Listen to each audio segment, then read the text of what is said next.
Buenas noches, hermanos, hermanas. Vamos hoy día a continuar con el estudio del libro de Romanos. Estamos en el capítulo 1 y nos toca hoy día ver la culpabilidad del ser humano. Y es un tema, como lo dije en la mañana y en la tarde, no es un tema fácil de enseñar, porque nosotros por naturaleza tendemos a no aceptar o a resistirnos a cualquier situación en la cual nosotros tengamos un grado de responsabilidad o culpabilidad. Por naturaleza nosotros tratamos de eludir nuestra culpa, ¿no es cierto?, de justificar nuestra culpa o de imputarle a otro nuestra culpa, ¿ya? Entonces esa es una realidad en nuestra naturaleza humana caída, somos así. Entonces cuando esto parte desde el mismísimo instante en que el ser humano cae, allá en el Génesis capítulo 3, ¿no es cierto?, dice que cuando Adán y Eva pecan, lo que ellos inmediatamente hacen no es buscar a Dios para pedir perdón, sino que lo que hacen es esconderse, y después cuando son confrontados es en una forma de cascada, echarse la culpa uno a otro y, ¿no es cierto?, culminar con culpar finalmente a la serpiente. En ningún momento se ve que haya, en ese momento, estamos hablando de la primera pareja humana, una actitud como decir, ¿sabes qué, Dios, perdón, yo lo hice, tú me dijiste, me merezco esto? No, sino que algunos tendrán un grado mayor de reconocimiento y otros más y acá, pero nadie es el campeón del mundo del reconocimiento de los errores, ¿ya? Aquí todos somos tendientes siempre a imputarle normalmente a otros los errores, ¿ya? O si le pegamos a un macetero, a un florero en cualquier parte, decimos se cayó, no decimos lo boté, o sea, como si tuviera vida propia el florero, ¿ya? Entonces es como así. Entonces este tema resulta difícil. Se suicidó el florero. Estaba cansado ya de ser florero. Entonces es difícil el tema, pero la Biblia lo enseña profundamente, lo enseña largamente, y les decía a mis hermanos también durante los otros estudios que haciendo un análisis, digamos, comparativo en cuanto a la cantidad de veces que se enseña acerca de la responsabilidad humana, la culpabilidad del hombre, la justicia de Dios y todos estos temas que son tan difíciles de enseñar y son tan difíciles de tragar también, ¿no es cierto? Se enseña más o menos en una proporción de 10-1, o sea, 10 veces más que lo que es el amor de Dios, ¿ya? Entonces, la relevancia que esto tiene es muy grande, es un tema que no se puede eludir, no se puede eludir. Uno de los grandes problemas de la enseñanza de las últimas décadas ha recaído en el hecho justamente de que por este afán de tratar de hacer amigable el Evangelio, no es que uno lo trate de hacer desagradable, pero no podemos no predicar todo el consejo de Dios, sobre todo en lo que se refiere al tema del Evangelio, partiendo por el arrepentimiento. Entonces todo este proceso de alguna manera se ha tratado de hacer, como digo, más amigable o menos traumático, y se quitaron todas las alusiones a un tema tan relevante como es la culpabilidad, como es la justicia, como es el juicio. Entonces, en ese sentido, se le quitó poder al Evangelio, porque si no hay eso, o sea, tú solamente puedes apreciar tu vida cuando has estado a punto de perderla, realmente a punto de perderla, por cualquier razón. Entonces, ahí la tendencia es a apreciar mucho más la vida, y la gente habla de esta segunda oportunidad, ¿no es cierto?, y que siempre algo produjo un cambio, pero mientras no tenga yo ese conocimiento, difícilmente voy a poder apreciar la salvación, porque la gente inmediatamente dice, ¿de qué me salva? Pues si yo en realidad no necesito salvación. O algunos que están en una situación humana muy complicada piensan que Dios los quiere salvar de su alcoholismo, los quiere salvar de su drogadicción, los quiere salvar de su pobreza, de su dolor. Ahora, como consecuencia de la salvación van a venir otras cosas también, pero no es la motivación principal. La razón principal de lo que Dios quiere salvarnos es de la condenación eterna, del infierno eterno, del lago de fuego, de la dirección que todos los seres humanos tenemos si es que Dios no interviene en nuestra vida. ¿Ya? Entonces, Romanos trabaja sobre la base de la culpabilidad del ser humano gran parte de los primeros 5 o 6 capítulos, ¿ya? Para poder después hablarnos de temas tan hermosos como la imputación, la justificación y la redención. Entonces, Romanos capítulo 1, vamos a ver desde el versículo 28 hasta el versículo 32. Vamos a leer la porción completa. 18, sí. Porque la ira de Dios se revela desde el cielo contra toda impiedad e injusticia de los hombres que detienen con injusticia la verdad. Porque lo que de Dios se conoce les es manifiesto, pues Dios se lo manifestó. Porque las cosas invisibles de Él, su eterno poder y deidad, se hacen claramente visibles desde la creación del mundo, siendo entendidas por medio de las cosas hechas, de modo que no tienen excusa. Pues habiendo conocido a Dios, no le glorificaron como a Dios, ni le dieron gracias, sino que se envanecieron en sus razonamientos, y su necio corazón fue entenebrecido. Profesando ser sabios, se hicieron necios, y cambiaron la gloria del Dios incorruptible en semejanza de imagen de hombre corruptible, de aves, de cuadrúpedos y de reptiles.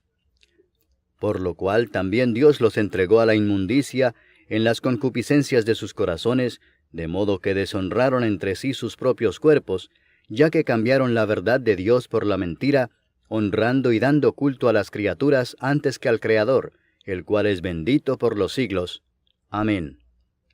Por esto Dios los entregó a pasiones vergonzosas, pues aun sus mujeres cambiaron el uso natural por el que es contra naturaleza, y de igual modo también los hombres, dejando el uso natural de la mujer, se encendieron en su lascivia unos con otros, cometiendo hechos vergonzosos hombres con hombres, y recibiendo en sí mismos la retribución debida a su extravío. Y como ellos no aprobaron tener en cuenta a Dios, Dios los entregó a una mente reprobada para hacer cosas que no convienen, estando atestados de toda injusticia, fornicación, perversidad, avaricia, maldad, llenos de envidia, homicidios, contiendas, engaños y malignidades, murmuradores, detractores, aborrecedores de Dios, injuriosos, soberbios, altivos, inventores de males, desobedientes a los padres, necios, desleales, sin afecto natural, implacables, sin misericordia, quienes habiendo entendido el juicio de Dios, que los que practican tales cosas son dignos de muerte, no solo las hacen, sino que también se complacen con los que las practican. Ya, gracias. Bueno, es la segunda parte de este capítulo 1, que es, digamos, bastante densa en cuanto a la cantidad de información que nos entrega, pero nos vamos a enfocar principalmente en estos primeros versículos que dicen: porque la ira de Dios se revela desde el cielo contra toda impiedad e injusticia de los hombres que detienen con injusticia la verdad. Porque lo que de Dios se conoce, les es manifiesto, pues Dios se los manifestó. Porque las cosas invisibles de Él, su eterno poder y deidad, se hacen claramente visibles desde la creación del mundo, siendo entendidas por medio de las cosas hechas, de modo que no tienen excusa. Entonces, la clave de esto es que dice que no tienen excusa. ¿Cuántos de los que estamos aquí esta noche? Que es una pregunta que hice, hoy día en este turno somos muchos más, pero ¿cuántos de los que estamos aquí creíamos en la existencia o creíamos en Dios antes de ser cristianos? Bueno, por ahí saldrá algún ateoide, ¿no es cierto? Pero la realidad de las cosas es que la gran mayoría de nosotros creía en la existencia de Dios, ¿no es cierto?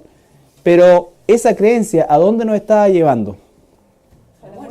A la muerte eterna. Es decir, no significa que todos saben que existe un Dios. ¿Ya? Los antiguos sabían que existía un Dios, pero ellos no tenían la información que tenemos nosotros. Sin embargo, igual pecaban desde el punto de vista que en vez de adorar a un Dios, empezaron a adorar la creación de Dios. Sabían que eso no se podía haber hecho por sí solo. Ellos tenían una inteligencia más grande que algunos que se llaman científicos hoy día. Ellos sabían que eso era una cosa que tenía un creador, que tenía un diseño, que tenía, ¿no es cierto?, una cosa específica a tal punto que ellos podían estudiarla. Cuando uno puede estudiar algo es porque hay una constante en eso. El sol sale a cierto sale de cierto lugar, se esconde en cierto lugar, ¿no es cierto?, a cierta hora del día y esto, pudieron hacer los relojes, en fin, todo lo que sea. Por lo tanto, dice que el ser humano no tiene justificación para no creer en Dios. Aquí estamos hablando de la humanidad en general, no estamos hablando ni de cristiano, no cristiano, no, sino que cualquier ser humano tenía y tiene la suficiente revelación en su conciencia. La conciencia no alcanza para ser salvo. La conciencia no solamente nos dice a nosotros que existe Dios. Internamente nos dice que Dios existe e internamente nos señala cuando algo está malo o cuando está bueno. No significa que nosotros tengamos un conocimiento espiritual del bien y el mal. Significa que tenemos una conciencia que vino del momento en que Dios hizo a Adán, ¿no es cierto?, como un muñeco de barro, y sopló, dice, aliento de vida. El aliento de vida incluía, en primer lugar, el espíritu, incluía la conciencia, incluía el alma. ¿Ya? Todo lo no físico iba ahí. Cuando Adán pecó, ¿no es cierto? Adán y Eva pecaron, ellos murieron inmediatamente espiritualmente, ¿no es cierto? Sin embargo, ellos tenían conciencia de que hicieron algo malo y seguían teniendo conciencia de que Dios existe, pero ya estaban separados de Él. Entonces, la conciencia le dice al ser humano, ¿no es cierto?, que hay un Dios, que hay un Dios. Entonces, no hay justificación para que el hombre rechace a Dios. El hombre tiene que torcer su conciencia para decir que Dios no existe. Tiene que torcer su lógica elemental con la cual también Dios nos ha creado para decir que Dios no existe. En verdad, tiene que torcerlo. Entonces, cuando hablamos de la culpabilidad del ser humano, estamos hablando de que todos nosotros nos encontramos en esa condición. Y aquí es cuando se van a empezar, sobre todo en el libro de Romanos, a aparecer muchas veces en el mismo versículo la soberanía de Dios,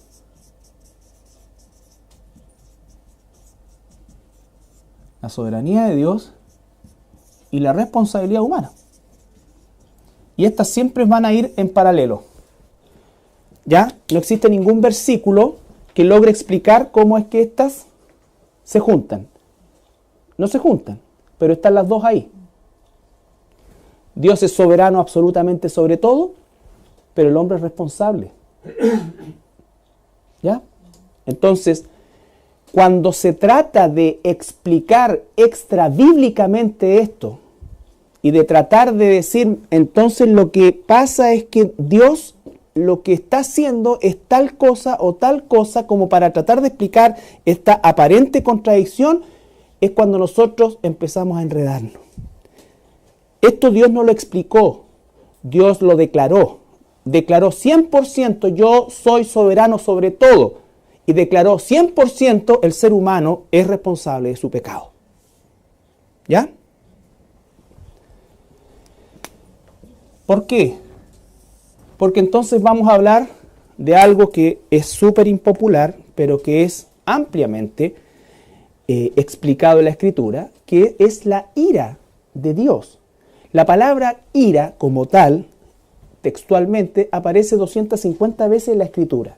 Si nosotros le sumamos a eso la palabra furor y otras palabras que son sinónimos de la descarga, ¿no es cierto?, de Dios sobre el pecado, entonces tendríamos mucha más cantidad de eso. Dios dice, está airado contra el pecador.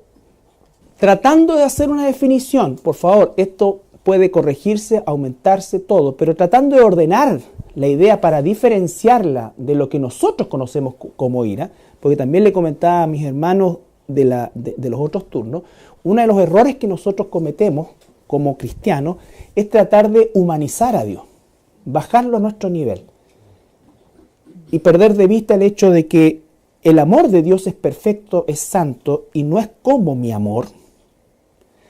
La ira de Dios, lo mismo. No es como el enojo caprichoso o el deseo de venganza que puedo tener yo en un momento determinado por causa de algo que me hicieron, por injusto que haya sido. ¿Ya? Entonces, la frecuencia de estas características de Dios no están en la banda nuestra. No están en la banda nuestra. Cuando decimos que yo amo a mi hijo, lo amo primero porque es mi hijo. ¿No es cierto? Segundo, porque si además es buen hijo y me da satisfacciones, más lo amo. ¿Ya? pero lo amo porque es mi hijo, es parte mía y todo lo que tú quieras. Pero cuando hablamos de Dios, Dios no nos ama por méritos que tengamos, sino que al contrario, lo único que merecemos delante de Dios es su ira. Su ira. Entonces su amor es un amor que está en otra frecuencia, en otra banda, por lo tanto su ira, que es perfecta también está en esa misma banda que para nosotros no podemos bajarla al nivel de lo que es la ira nuestra, aunque no la entendamos. ¿Ya? Entonces, la ira de Dios no es como una rabia caprichosa e irracional, sino que es la única respuesta coherente que un Dios absolutamente santo puede tener hacia la maldad. Si Dios es 100% santo, ¿no es cierto?, justo, debe necesariamente en este equilibrio tener exactamente 100%, ¿no es cierto?, aborrecer aquello que atenta contra su justicia. Aquello que atenta contra su justicia. Entonces, si tú amas a tus hijos, entonces vas a aborrecer todo aquello que pueda dañar a tu hijo. ¿No es cierto? El punto del amor, ¿no es cierto?, tiene que tener una contrapartida. En el caso nuestro, no es perfecto, ¿ya? Y a veces es idólatra, pero en el caso de Dios es perfecto. En el caso de Dios es perfecto. La santidad perfecta de Dios no puede tolerar la falta de santidad. Dios no puede soportar medianamente la falta de santidad, ni un poco menos, no, tiene que ser la medida exacta de su amor. ¿Ya? La medida exacta de su amor. Habacuc 1:13. Muy limpio eres de ojos para ver el mal, ni puedes ver el agravio. ¿Por qué ves a los menospreciadores y callas cuando destruye el impío al más justo que él? Ya. Aquí Habacuc está en una situación paradojal para él, porque Habacuc no entiende la gracia. Pero él dice y declara que es tan limpio Dios que no puede ver la maldad, sin embargo permite que haya maldad. ¿Ya? Eso se llaman los dilemas de la teodicia. Dios permite la maldad. ¿Por qué hay maldad en el mundo? Bueno, porque primero somos pecadores y hay maldad, todo, pero Dios permite que haya maldad. Si Él quisiera que no hubiera maldad, no habría maldad. ¿Entiendo completamente eso yo? No, pero no le puedo quitar soberanía a Dios, no puedo decir, porque tendríamos que entrar entonces a decir que Dios tiene la mejor intención de terminar la maldad, pero no puede porque no es todopoderoso.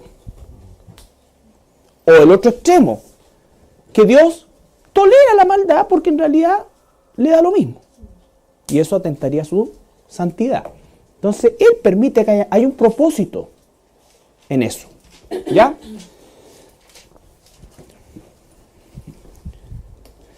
Hay dos palabras que se traducen para la palabra ira. La primera es la palabra tumos, que es un enojo variable dentro del corazón y siempre de carácter emocional, y es lo que nos caracteriza a nosotros. De ahí viene la palabra tumor, que es un desorden de células, ¿no es cierto?, que atentan contra tumulto. Todo viene de ahí, ¿ya? Tumos, ¿no es cierto?, es ese enojo dentro de nuestro corazón que es netamente una descarga emocional y que en la gran mayoría de los casos la respuesta o esta descarga o este tumos supera largamente a la ofensa. Un tipo te pega un pechón, ¿no es cierto? Estás jugando, un tipo te pega un pechón y tú, el codazo. O sea, el pechón al codazo hay así una distancia. Le dejaste el ojo negro al otro y el otro lo único que te dice eso. ¿Ya? Que se fue la mujer con el vecino, viene el esposo o el conviviente o la pareja, como se dice hoy día, ¿no es cierto? Y los mata a los dos y quema la casa. Pues eso es la noticia todos los días, ¿no es cierto? No lo dejaron entrar a la fiesta, fue y volvió con 5 más y los ametrallaron a todos. Murieron todos a balazo. Eso es nuestra ira descargada, ¿no es cierto? Nosotros podemos tener un freno moral, un freno social, Pero nuestra naturaleza, si pudiéramos nosotros descargar toda nuestra ira sobre quien nos hizo algún daño, basta con andar en auto en Santiago para darse cuenta de eso. ¿Me entendí? O sea, tú vayas a ser primero, recién es verde, ¿cachai? Entonces, eso es lo que nosotros tenemos en nuestra mente, nuestra ira. Entonces, cuando pensamos en la ira de Dios, se nos viene a la mente eso. Pero la ira de Dios es santa, es perfecta. ¿Ya? No es como la nuestra. Lo que traduce la ira de Dios es la palabra orge, que significa, ¿no es cierto?, el enojo contra el pecado y la necesidad propia de su carácter justo para castigarlo. El Salmo 97 al 9. Porque con tu furor somos consumidos, y con tu ira somos turbados. Pusiste nuestras maldades delante de ti, nuestros yerros a la luz de tu rostro. Porque todos nuestros días declinan a causa de tu ira. Acabamos nuestros años como un pensamiento. Entonces dice, está delante de él la ira, ¿no es cierto?, y el furor sobre nuestro pecado. Pero Dios todavía no la ha ejecutado. ¿Ya? Todavía Dios no ha ejecutado su ira. Pero Él tiene esa ira contra el pecado. Dice el Salmo 45, 6 y 7. Entonces Dios no puede ser amor perfecto, si no odia totalmente el pecado. Dios aborrece el pecado. Tu trono, oh Dios, es eterno y para siempre. Cetro de justicia es el cetro de tu reino. Has amado la justicia y aborrecido la maldad. Por tanto, te ungió Dios, el Dios tuyo, con óleo de alegría más que a tus compañeros. Has amado la justicia, has odiado, aborrecido la maldad. Siempre hay ese contraste en Dios. Nosotros tenemos que ver ese contraste siempre. Luz, tiniebla, maldad, justicia. Y Dios tiene que tener una posición absoluta sobre una y sobre otra. No existen degradés ni posiciones intermedias. ¿Ya? Ira, gracia. Salvación, perdición. Segunda de Reyes 22:13.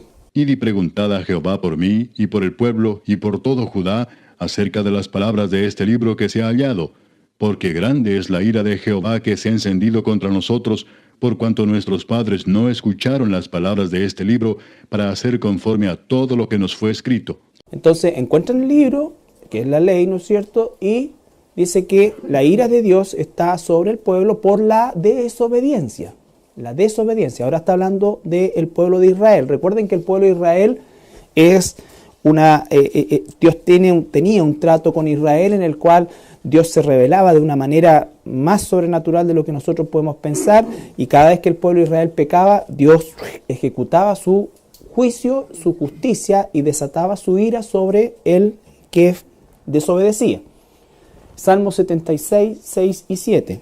A tu reprensión, oh Dios de Jacob, el carro y el caballo fueron entorpecidos. Tú, temible eres tú. ¿Y quién podrá estar en pie delante de ti cuando se encienda tu ira? ¿Quién podrá estar delante de ti? Entonces, la ira de Dios es una cosa no seria, ultra seria, y que nosotros no podemos dejar de enseñar, porque vuelvo a insistir, estamos aprendiendo el día domingo el Evangelio verdadero, que es la respuesta al amor que he recibido de Dios, el amor salvífico, el amor especial de Dios por mí, que me ha salvado sin merecerlo. Entonces, ¿cómo es que respondo yo a eso? Entonces, por medio de la predicación del Evangelio, de la santificación y todo. Y quiero predicar el Evangelio correctamente, y el Evangelio correctamente parte con la palabra arrepentimiento. Y parte de entender, ¿no es cierto?, el llamado que nosotros tenemos, gran parte de eso es también entender de qué nos ha salvado Dios. ¿Ya? Porque todo esto que estamos leyendo, cuando ahora veamos a continuación la siguiente diapositiva, ¿no es cierto?, nos vamos a dar cuenta y vamos a tener que necesariamente, como hijos de Dios, aumentar nuestra gratitud a nuestro Dios maravilloso. Juan 3:36. El que cree en el Hijo tiene vida eterna, pero el que rehúsa creer en el Hijo no verá la vida, sino que la ira de Dios está sobre él. Entonces, los que tienen al Hijo, vida eterna. Los que no tienen al Hijo, los que rechazan al Hijo, ahí estamos, soberanía de Dios, responsabilidad humana. ¿Ya? La ira de Dios va a estar sobre ellos. Romanos 2:8. Pero ira y enojo a los que son contenciosos y no obedecen a la verdad, sino que obedecen a la injusticia. Ya, ira, enojo. A los que desobedecen a la verdad, a los que rechazan el Evangelio. ¿Ya? Los cristianos, los hijos, a veces desobedecemos a la verdad, pero no somos objetos de la ira de Dios. Todo lo que tiene que ver con ira de Dios no tiene que ver con la familia de Dios. Colosenses 1:13-14. El cual nos ha librado de la potestad de las tinieblas y trasladado al reino de su amado Hijo, en quien tenemos redención por su sangre, el perdón de pecados. Él nos ha trasladado, entonces la condición nuestra, Él nos ha liberado de la potestad de las tinieblas. El ser humano sin Dios, sin Cristo, está muerto espiritualmente y además esclavo del pecado. Imposibilitado de salir de tal condición a menos que el Redentor le impute salvación. ¿Ya? A nosotros Dios nos ha salvado de esa potestad en la que nos encontramos, de las tinieblas y de la cual no podíamos liberarnos, y nos ha trasladado al reino de su amado Hijo. Entonces, al ser trasladados al reino de su amado Hijo, somos salvos de la ira de Dios. 1 Tesalonicenses capítulo 1, versículos 9 y 10. Porque ellos mismos cuentan de nosotros la manera en que nos recibisteis y cómo os convertisteis de los ídolos a Dios para servir al Dios vivo y verdadero, y esperar de los cielos a su Hijo, al cual resucitó de los muertos, a Jesús, quien nos libra de la ira venidera. A Jesús, quien nos libra de la ira venidera. Jesús, quien nos libra de la ira venidera. Y le está diciendo que se volvieron ¿de qué cosa? De los ídolos, ¿no es cierto? De la idolatría. Tú probablemente idolatrabas algo, una estatua, algo, ¿no es cierto? Y te volviste de eso. Te volviste de eso, ¿por qué? Porque el Espíritu Santo te sacó de esa esclavitud. ¿Ya? Te sacó de esa esclavitud. ¿Cómo es que te saliste de ahí? Cuando escuchaste el Evangelio de Jesucristo. ¿Ya? Entonces, eso te hace y nos hace salvos de la ira venidera. ¿Por qué estudiamos la ira de Dios y por qué hay tanta información y enseñanza acerca del juicio y de la ira de Dios en la Escritura? Es porque Dios quiere que el pueblo de Dios, nosotros a quienes nos ha comisionado, vivamos con mayor gratitud y entendamos de qué Él nos ha salvado. ¿De qué nos ha salvado? A veces parece que para los cristianos hoy día no es suficiente que Dios nos haya salvado de la ira venidera. Y es porque nunca hemos estudiado verdaderamente la ira de Dios. ¿De qué nos ha salvado? Cuando la merecíamos, nos ha dado salvación y vida eterna. Entonces, no puede haber cosa más grande ni fuente de mayor alegría, esperanza, ¿no es cierto?, para un cristiano que esto. ¿Ya? 1 Tesalonicenses 5, 1 al 11. Pero acerca de los tiempos y de las ocasiones, no tenéis necesidad, hermanos, de que yo os escriba. Porque vosotros sabéis perfectamente que el día del Señor vendrá así como ladrón en la noche. Pausa. Ese es el próximo evento que el pueblo de Dios está esperando, que se llama el rapto, el harpazo, ¿no es cierto? Que va a venir en un momento a otro. ¿Ya? Que cuando digan paz y seguridad, entonces vendrá sobre ellos destrucción repentina, como los dolores a la mujer encinta, y no escaparán. Dolores, todo lo que estamos viendo hoy día es solamente dolores de parto, ¿ya? Pero dice que una de las características es que se va a hablar de mucha paz, de tranquilidad, de prosperidad, de unidad, y va a venir repentinamente. No una cosa solamente de una paz dentro del núcleo de la familia, sino que estamos hablando de una paz social y de una paz mundial, ¿ya? De una situación en la cual vamos a traer paz al mundo. Mas vosotros, hermanos, no estáis en tinieblas, para que aquel día os sorprenda como ladrón. Porque todos vosotros sois hijos de luz e hijos del día. No somos de la noche ni de las tinieblas. Por tanto, no durmamos como los demás, sino velemos y seamos sobrios. Pues los que duermen, de noche duermen, y los que se embriagan de noche se embriagan. Pero nosotros, que somos del día, seamos sobrios, habiéndonos vestido con la coraza de fe y de amor, y con la esperanza de salvación como yelmo. Porque no nos ha puesto Dios para ira, sino para alcanzar salvación por medio de nuestro Señor Jesucristo. No nos ha puesto Dios para ira, sino para salvación y vida eterna. Entonces, gracias Señor, gracias Señor, gracias Señor, porque cuando llegue ese día, yo no estoy esperando la ira de Dios, yo estoy esperando el rapto de Dios. Esa es nuestra confianza. Quien murió por nosotros para que ya sea que velemos o que durmamos, vivamos juntamente con Él. Por lo cual, animaos unos a otros y edificaos unos a otros, así como lo hacéis. Ya, fíjense que esto también es importante. Dice que no nos ha puesto Dios para ira, sino para salvación. Y dice que anímense con esto. Entre nosotros como hermanos, no estamos acostumbrados a animarnos con esto. ¿Ya? No estamos acostumbrados a animarnos con esto. Por ejemplo, ya un hermano perdió el trabajo, y lo decía yo hoy día en la tarde, normalmente llega uno y con buena intención y dice, hermano, tranquilo, porque si Dios te sacó de ahí es porque tiene algo mejor para ti. Mentira, yo no sé si estoy haciendo una promesa que no falsa, que yo no puedo certificar eso. Eso puede ser una declaración de buena intención. Pero ¿y si encuentro una pega más mala? ¿Y si no encuentra pega? ¿En qué nos afirmamos nosotros? Hermano, anímate en el Señor. Recuerda que somos hijos de la luz. Pase lo que pase, somos del Señor. Esto es pasajero, no importa. Si tenemos con qué comer y qué vestirnos, estamos satisfechos porque nuestra esperanza es la redención eterna. No somos muchas veces animados así, ni animamos a nuestros hermanos así. Entonces decimos, sí, pero igual necesito trabajar. Pues. Sí, pues si Dios lo sabe. Pues. Pero con esa cara de echar que no voy a encontrar en ninguna parte. O sea, yo no te contrato. ¿Ya? Entonces, animarnos en eso. Esa era la fuente de ánimo de estos hermanos que estaban siendo perseguidos, que tenían necesidad de no. Entonces nosotros a veces tendemos a, bueno, por algo el Señor te va a dar algo más grande. Cuidado con eso, porque no. ¿Lo puedes firmar acá, por favor?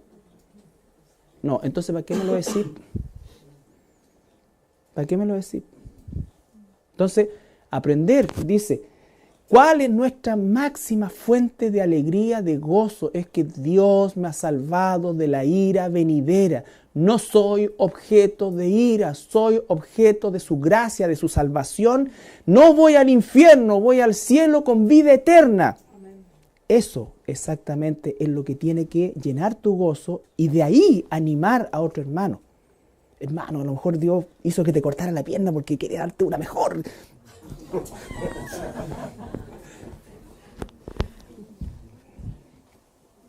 Te mandó la diabetes para que bajaras de peso. Y esas como enjuague así como para tratar de hacerla como... No sé por qué pasó esto. De verdad no sé. Cuando uno está como pastor en situaciones difíciles, cuando va donde un matrimonio que su hijita está por morir y finalmente muere, ¿qué le vaya a decir? Es que el Señor la quería arriba, porque mira, tan linda el Señor quería tener arriba, la quería tener así, pero yo quiero tenerla acá. Po. O sea, tú decís, ¿sabes qué? No sé, pero lo que sí sé es que Dios es justo, está en la presencia del Señor, está en la gloria. Y si son inconversos y la guagüita era chiquitita, entonces uno le tiene que decir, ¿sabes qué? Si tú quieres volver a verla, tienes que volverte al Señor. Ella ya está con Dios, pero si tú la quieres conocer, tienes que volverte a Dios. Entonces, uno tiene que aprender de la Escritura cómo animarse, cómo corregirse, cómo todo. Pero vuelvo a insistir, muy pocas veces entre nosotros nos animamos con lo que es nuestra esperanza, porque nosotros estamos mundanalizados, el mundo está metido en nuestra cabeza, en todos nosotros, y tenemos que sacarlo de ahí. Nuestras esperanzas, nuestras alegrías, mayoritariamente nos giran en torno a la esperanza de Dios y a lo que Dios nos ha dado. Imagínate, para nosotros muchas veces resulta insuficiente esto. Y alguien puede decir, pero la vida nuestra, los frutos nuestros, muestra que más bien nuestra esperanza está puesta en otras cosas que en las cosas de Dios. Porque nuestras expectativas siguen siendo las expectativas que el común denominador de las personas tiene, sin Dios. Y con esto no estoy diciendo que no tengamos expectativa y que esto y que de repente no nos pongamos tristes porque no nos salió algo. Eso es parte de la vida, somos seres humanos.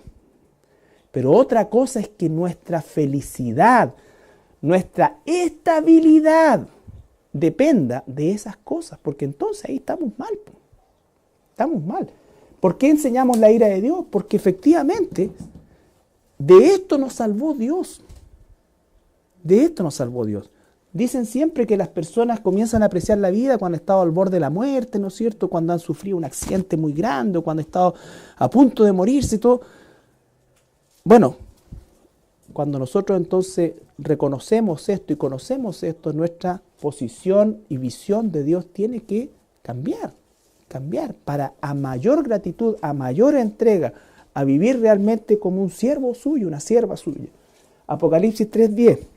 Por cuanto has guardado la palabra de mi paciencia, yo también te guardaré de la hora de la prueba que ha de venir sobre el mundo entero, para probar a los que moran sobre la tierra. Ya.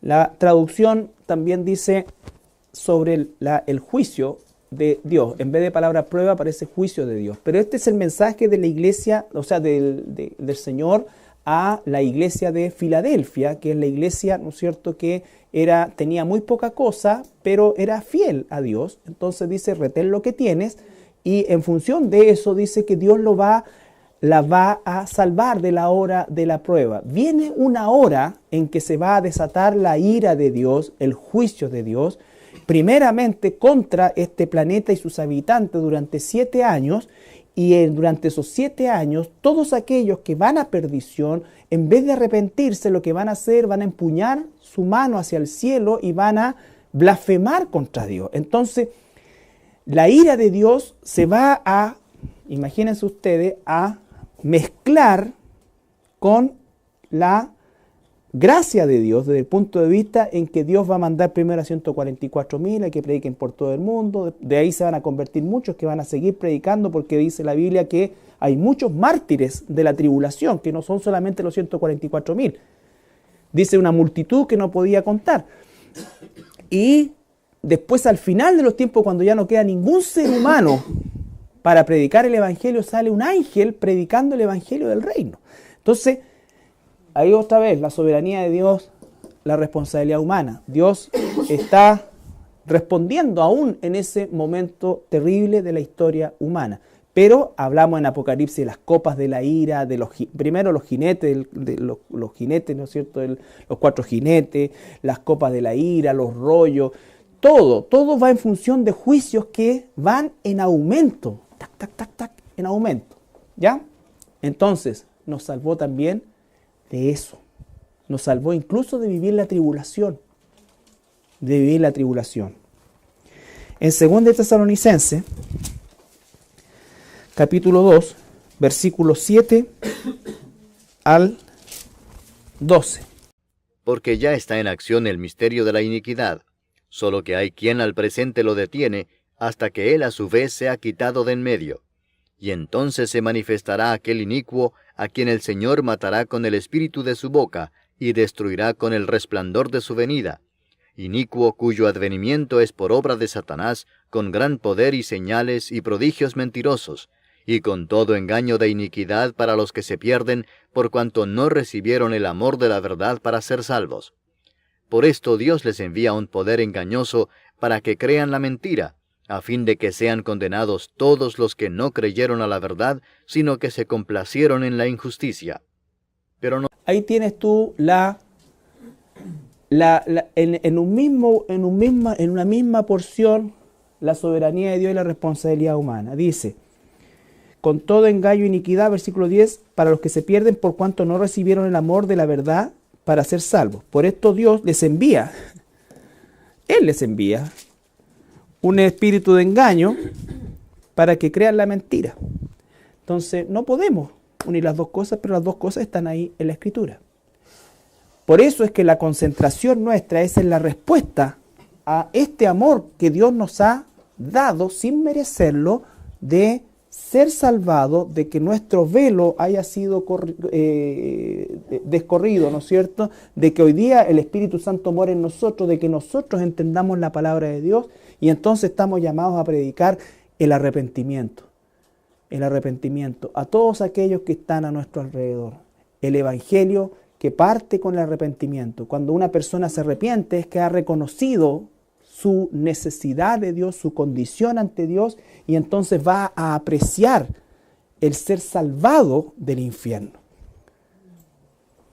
El ser salvado del infierno y de la condenación eterna que se va a ejecutar. Y la condenación, el juicio y la ira de Dios son eternas. Así como su amor es eterno para los que Él ha salvado, su ira es eterna para aquellos que están condenados.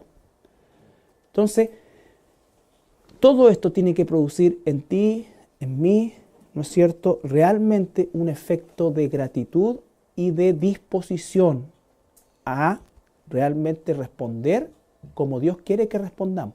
Por eso es que estamos estudiando cómo es que debemos responder al amor de Dios. Cómo es que opera el arrepentimiento en la vida de un ser humano que antes amaba algo y ahora aborrece ese algo, lo rechaza completamente. Y cómo es que nuestra vida en este momento, ¿no es cierto?, tiene que estar al servicio del reino de Dios, porque dice que Él es su iglesia, que Él compró con su sangre. Él compró con su sangre. Le pertenecemos. Y esas cosas son las que tienen que comenzar en nosotros a generar una obediencia en amor muchísimo mayor. Muchísimo mayor. Por eso es que no pedimos por favor muchas cosas en el sentido de lo espiritual. Es una obligación nuestra. Yo te puedo pedir por favor si me puedes venir a ayudar a mover este mueble. Yo te puedo pedir por favor que leas la Biblia. Porque eso es algo natural a nuestra condición. Te puedo animar, te puedo exhortar, te puedo corregir, sobre todo exhortarnos unos a otros a hacerlo. Pero no es un acto que debiera estar bajo nuestra voluntad, sino que bajo la voluntad de Dios. ¿Ya? Entonces, la ira de Dios se revela sobre todos aquellos que rechacen a Jesucristo, y el agradecimiento eterno de Dios para todos nosotros es el hecho de que Él nos ha salvado de la ira eterna que va a venir sobre esta humanidad. Por eso es que dice el apóstol Pablo: yo les ruego a los inconversos, reconcíliense con Dios. Yo no sé quién se va finalmente a reconciliar con Dios, pero mi trabajo, tu trabajo es llamar a todo el mundo a que se reconcilie con Dios. ¿Ya? La soberanía de Dios, déjala en el escritorio de Dios. Tú tienes que ir por todo lugar y a toda persona predicarle el evangelio del reino. Ok. La culpabilidad del ser humano, y es un tema, como lo dije en la mañana y en la tarde, no es un tema fácil de enseñar, porque nosotros por naturaleza tendemos a no aceptar o a resistirnos a cualquier situación en la cual nosotros tengamos un grado de responsabilidad o culpabilidad. Por naturaleza nosotros tratamos de eludir nuestra culpa, ¿no es cierto?, de justificar nuestra culpa o de imputarle a otro nuestra culpa. ¿Ya? Entonces esa es una realidad de nuestra naturaleza humana caída, somos así. Entonces cuando esto parte desde el mismísimo instante en que el ser humano, vamos a un macetero, a un florero en cualquier parte, decimos se cayó, no decimos lo boté, o sea, como si tuviera vida propia el florero, ¿ya? Entonces es como así. Entonces este tema resulta difícil. Se suicidó el florero. Estaba cansado ya de ser florero.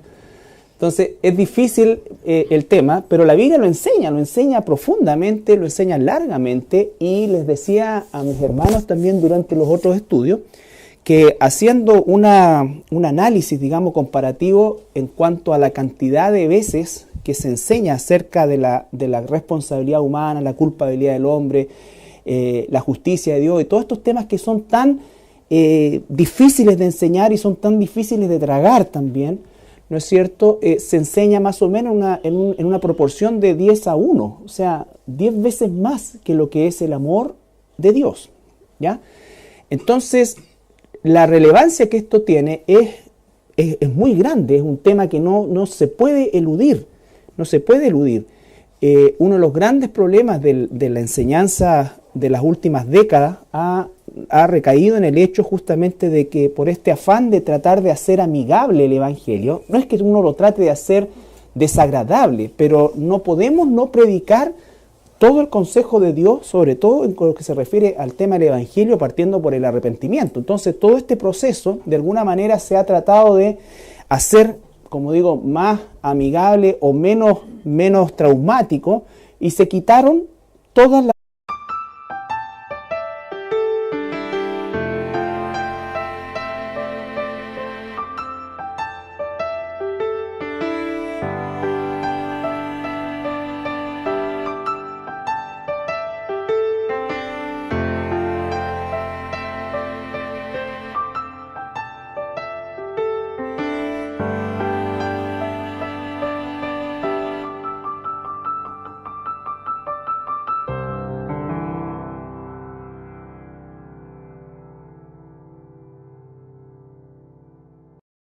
Buenas noches, hermanos, hermanas. Vamos hoy día a continuar con el estudio del libro de Romanos. Estamos en el capítulo 1 y nos toca hoy día ver, no cae allá en el Génesis capítulo 3, ¿no es cierto? Dice que cuando Adán y Eva pecan, lo que ellos inmediatamente hacen no es buscar a Dios para pedir perdón, sino que lo que hacen es esconderse, y después cuando son confrontados es en una forma de cascada, echarse la culpa uno a otro y, ¿no es cierto?, culminar con culpar finalmente a la serpiente. En ningún momento se ve que haya, en ese momento, estamos hablando de la primera pareja humana, una actitud como decir, ¿sabes qué, Dios, perdón, yo lo hice, tú me dijiste, me merezco esto? No, sino que algunos tendrán un grado mayor de reconocimiento y otros más y acá, pero nadie es el campeón del mundo del reconocimiento de los errores, ¿ya? Aquí todos somos tendientes siempre a imputarle normalmente a otros los errores, ¿ya? O si le pegamos